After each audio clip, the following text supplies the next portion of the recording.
I'm going to show you how I prune my tomato plants.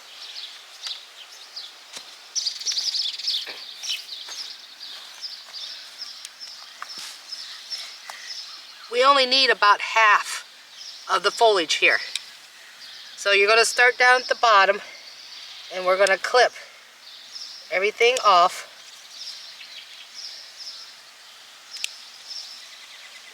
So that way when it rains, whoops, what I got here?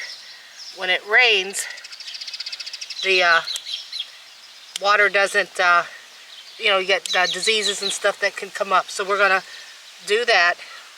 Now you got this here. Anytime that these plants, like here, I like to do it about almost about 8 inches from the top, or from the bottom and up.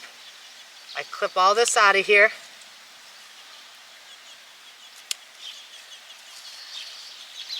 Okay. Now, if you look right here, this plant here, the leaf is just a little bit different. It's a little darker. It drops down. That will not produce fruit. So we're going to get rid of that.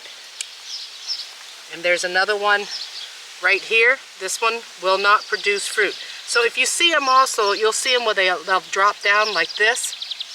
Get it out of there. You don't need it. Like this one here, how it's dropping down. It will not produce fruit. Now it's going to look like I butcher these things at first. And here's one more. Here you got, these are called suckers. We don't want those. You can, when they get higher up on the plant, just peel them off.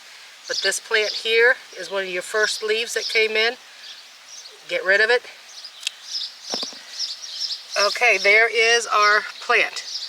Now, I will add more potting soil, dirt, on up to here.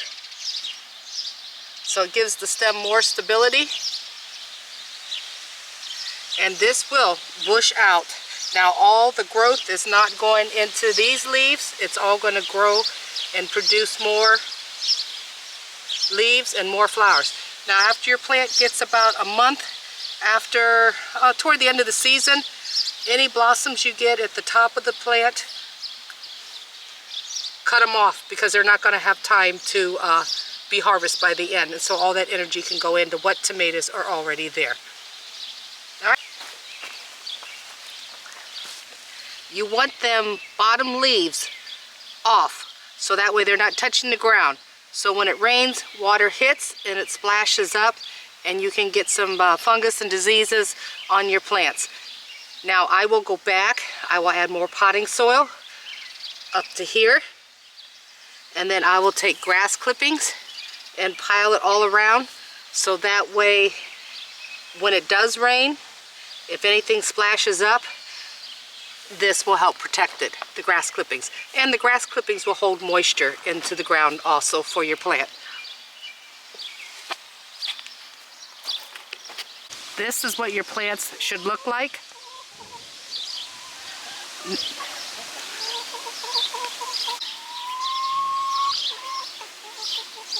Now go back and stake your plants. I got actually this one I have 2, and the reason because I have 2 healthy stems that are coming up. Like right here is a sucker.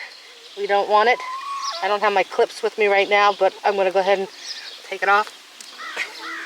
But we have 2 healthy stems here, so I'm going to save them. So I got a post for each one for support. When you go to tie up your plants, you have to secure this string. If not, it will slide. Back here, we took a staple and we stapled them into the back so that way this cannot fall. So anytime as your plant grows and you start stringing it up, a staple. It's the quickest way.